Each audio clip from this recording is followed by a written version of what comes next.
আমরা যখন ইংলিশে কথা বলি বা লিখি, সবচাইতে যে সমস্যাটা হয় আমাদের সাবজেক্ট তো হয়েই যায়, তারপর ভার্ব বসাতে গিয়ে আমরা দ্বন্দ্ব বা দ্বিধায় পড়ে যাই এবং সবচেয়ে বেশি ভুল করি আমরা ঠিক এই জায়গাটাতে। এই যে বলছি সেন্টেন্স গুলো বলছি আমরা, Sourav Ganguly was the captain, Sourav Ganguly was the great captain and a great batsman in Indian cricket team, বা বলছি 50 miles is a long distance নাকি 50 miles are long distance। এই সেন্টেন্স গুলো বলছি আমরা, ঠিক বলছি না ভুল বলছি? যদি বেঠিক বলে থাকি বা ভুল বলে থাকি, তাহলে কেন ভুল, কিভাবে ভুলগুলো সংশোধন করব, এই নিয়ে আজকে আমার বিশেষ class, subject verb agreement for all type of students part 2। তো লেটস গো। দেখো, এর আগে আমরা ১০ খানা রুলস আলোচনা করেছিলাম। যারা দেখোনি তারা খুব শীঘ্রই দেখে নেবে। আমি এখানেই ডেসক্রিপশন বক্সে প্লেলিস্টে লিংক আমি দিয়ে দেবো, তোমরা দেখে নেবে। Use of A and the. আমরা এ অ্যান্ড দি তো আর্টিকেলের ব্যবহার শিখেছি। আজ আমি তোমাদের দেখাবো কিভাবে এই আর্টিকেল গুলোতে আমাদের ব্যবহার করতে গিয়ে আমাদের ভীষণ রকম ভুল হয়ে যায়। সেন্টেন্সে আমরা নির্বিচারে অনেক সময় অবলীলায় বসিয়ে দিই, কিন্তু এটা মারাত্মক রকম ভাবে আমাদের ভুল হয়ে যায়। দেখো, আমরা সেন্টেন্স গুলো দেখছি। দেখো, number 1, Sourav Ganguly was a great captain and a great batsman. দেখো, এই সেন্টেন্স কেন দেখলে কি মনে হচ্ছে অ্যাপারেন্টলি একদম কারেক্ট সেন্টেন্স, কেন Sourav Ganguly was a great captain and a great batsman, কিন্তু না, মনে রাখতে হবে এই যে আর্টিকেল এ দু জায়গায় বসালাম বা গ্রেট দু জায়গায় বসালাম, এটা ভুল দেখায়। কেন ভুল দেখায় দেখাচ্ছি। Sourav Ganguly was a great captain and batsman. যখন একই ব্যক্তির দুটো কোয়ালিটি হবে, তখন আর্টিকেল হবে একটি। যদি দু জায়গায় আমরা আর্টিকেল এবং অ্যাডজেক্টিভ ইউজ করি, তাহলে কিন্তু মনেই হবে যে সাবজেক্ট নিশ্চয়ই আলাদা আলাদা। যেহেতু আমরা সাবজেক্ট একজনকেই বোঝাতে চাইছি, সেই কারণে আমাদের কিন্তু দু জায়গায় এই আর্টিকেল এবং বা অ্যাডজেক্টিভ আমরা ব্যবহার করতে পারবো না। যদি ব্যবহার করি তাহলে আমাদের ভুল হয়ে যাবে। তাহলে সঠিকটা কি হবে? Sourav Ganguly was a great captain and batsman. একই রকম এক্সাম্পল আরেকটা দেখো, composer and the singer of the film have been invited in the function। একই রকম ভাবে have been প্লুরাল হিসেবে দেখা হয়েছে। না, সঠিক হচ্ছে কি হবে, আমরা দু জায়গায় ইউজ করেছি দা, তাহলে কি হবে, the composer and singer of the film has been invited in the function। অর্থাৎ তাহলে বোঝাবে যে কম্পোজার এবং সিঙ্গার এই ফিল্মের একজন ব্যক্তি হ্যাজ।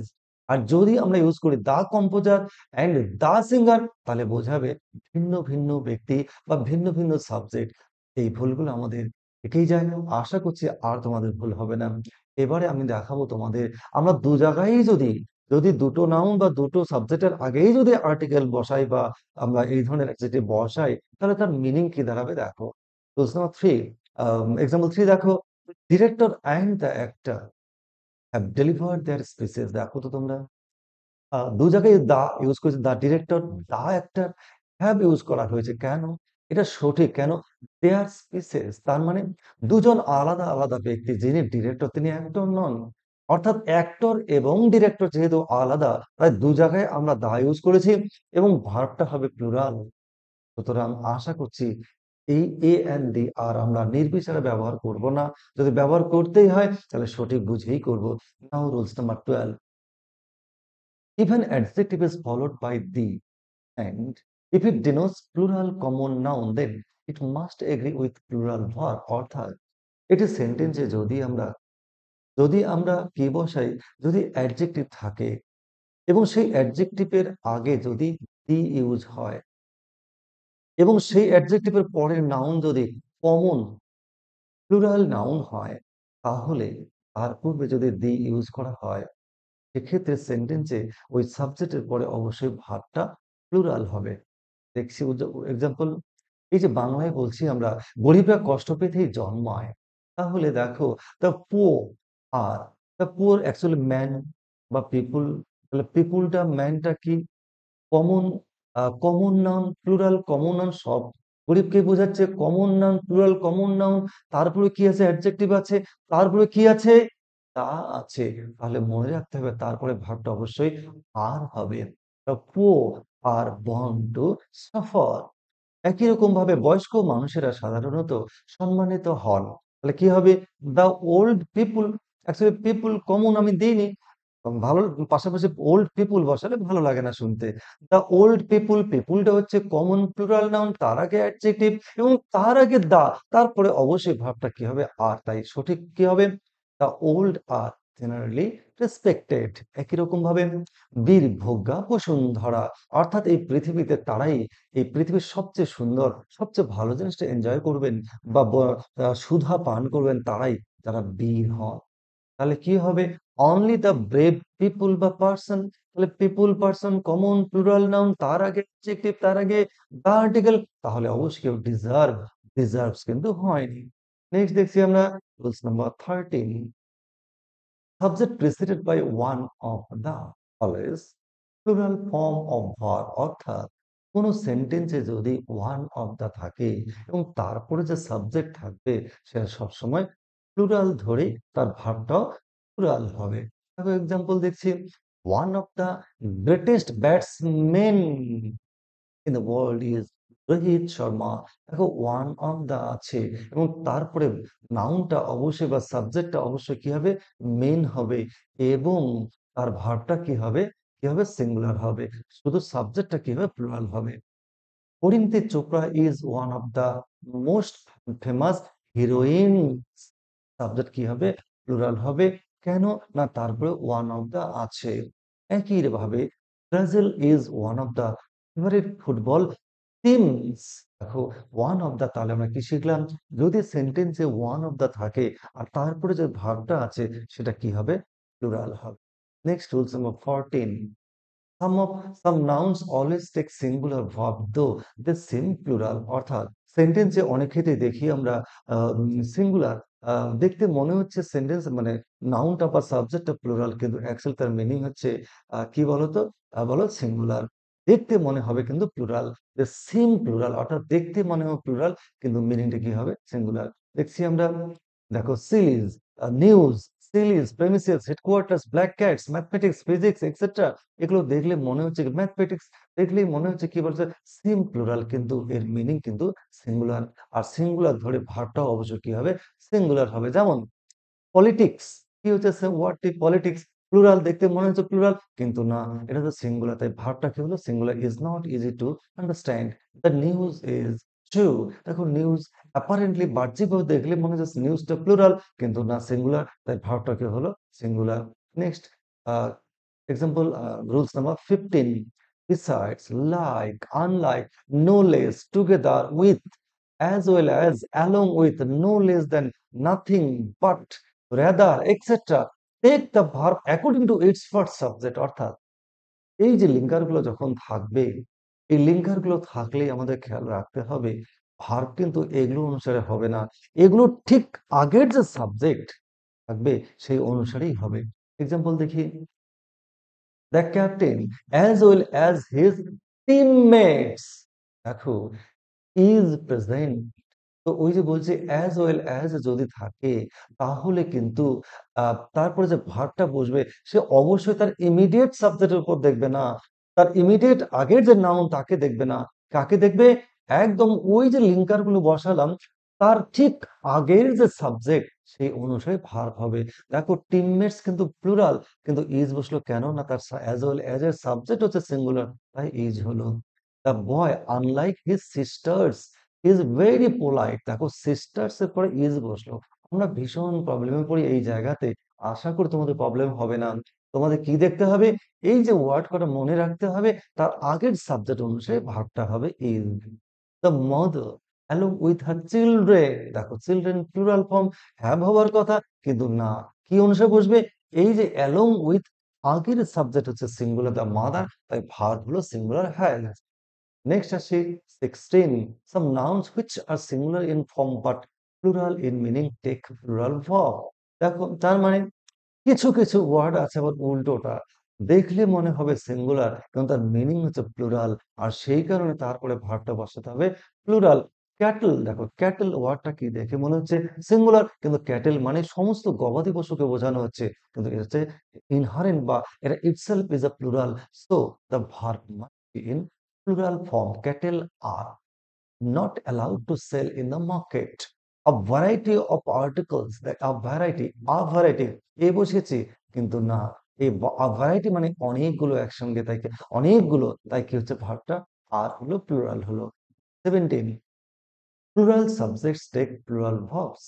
এটা স্বাভাবিক, প্লুরাল সাবজেক্ট হলে ভার্বটা প্লুরালেই হতো আমরা জানি, but if that plural subjects denote a particular amount or quantity, কিন্তু সেই প্লুরাল হওয়া সত্ত্বেও সেটা যদি একটা নির্দিষ্ট সংখ্যা বা পরিমাণ বোঝায়, তাহলে কিন্তু that that verb must B singular in form.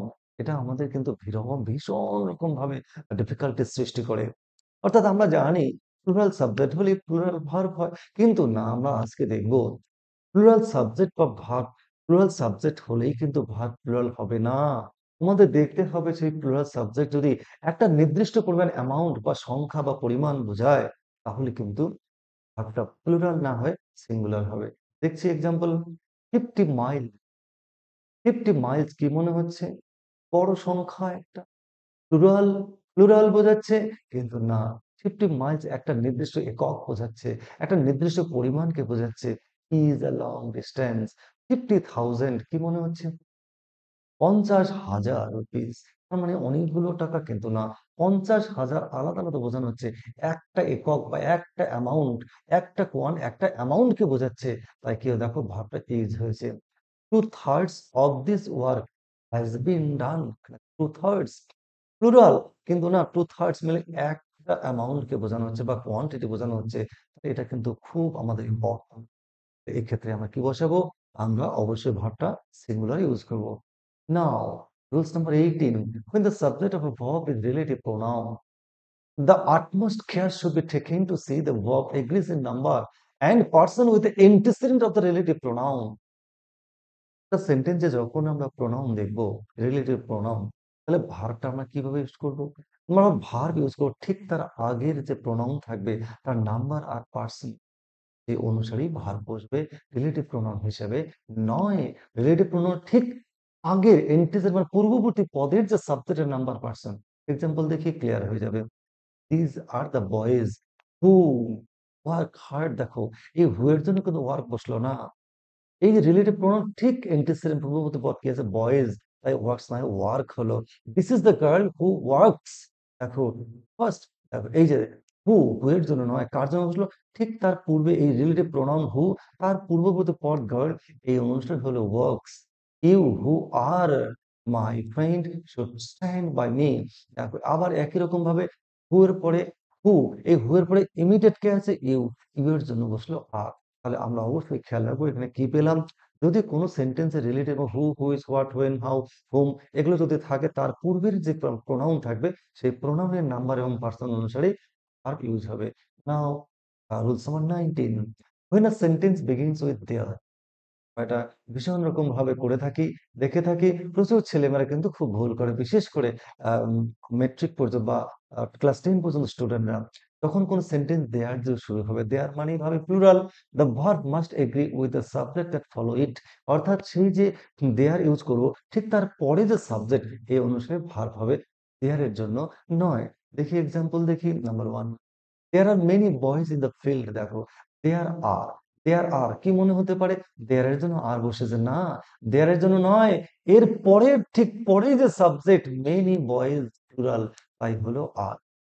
There is a little boy, এই দেয়ারের জন্য ইজ নয়, দেয়ারের সঙ্গে ইজের কোনো সম্পর্কই নেই, ঠিক তারপরে যে subject a little boy singular, তাই কি হলো is. Is a little boy standing under the tree. একই রকম দেয়ার আর 50 টিচার্স, ইজ এ টিচার্স। দেখো টিচার্স, 50 টিচার্স, 50 জন প্লুরাল, তাই হলো আর। আমরা দেখলাম, তাহলে কি দেখলাম? কোন সেন্টেন্সে যদি দেয়ার দিয়ে শুরু হয়, ঠিক ভার্বটা বসাবো কি অনুসারে? ঠিক তার পরেই যে সেন্টেন্সে যে নাউন থাকবে, সাবজেক্ট থাকবে, সেই অনুসারে। Now question number, rules number 20, pair of shoes, pair of gloves etcetera treated as singular and take singular form. অর্থাৎ কোন সেন্টেন্সে যদি পেয়ার কথাটা থাকে, তাহলে তারপরে যেটাই থাকুক না, প্লুরাল যেটাই থাকুক না কেন, তারপরে কিন্তু ভার্ব অবশ্যই সিঙ্গুলার হবে। দেখি example, a pair of black shoes is necessary for the game. দেখো a pair of black shoes, apparently কি বলেছে? শুজ আর হওয়ার কথা, কিন্তু না, এই যে পেয়ার ওয়ার্ডটা থাকলে ভার্বটা সিঙ্গুলার হবে। একইভাবে a pair of gloves is urgent for the keeper. দেখো একই গ্লাভস বসলো, ইজ বসলো। কেন? না গ্লাভস এর জন্য নয়, পেয়ার এর জন্য। এইভাবে আজকে আমরা আজ ১০ খানা, প্রথম দিনে ১০ খানা আমরা আলোচনা করেছিলাম। আর ১০ খানা রুলস রয়েছে, খুব ইম্পর্টেন্ট। এই ৩০ খানা রুলস যদি কেউ তোমরা ফলো করো, আশা করছি তোমাদের কোনো সেন্টেন্স লিখতে বলতে কোনো সমস্যা হবে না। আর কম্পারেটিভ পরীক্ষায় ৪-৫ খানা যে এরর কারেকশন আসে, নিমেষের মধ্যে তোমার সলভ করবে দেখা মাত্র। তাহলে next class, part 2 rules, part 3 next Sunday just at 6 p.m. Goodbye.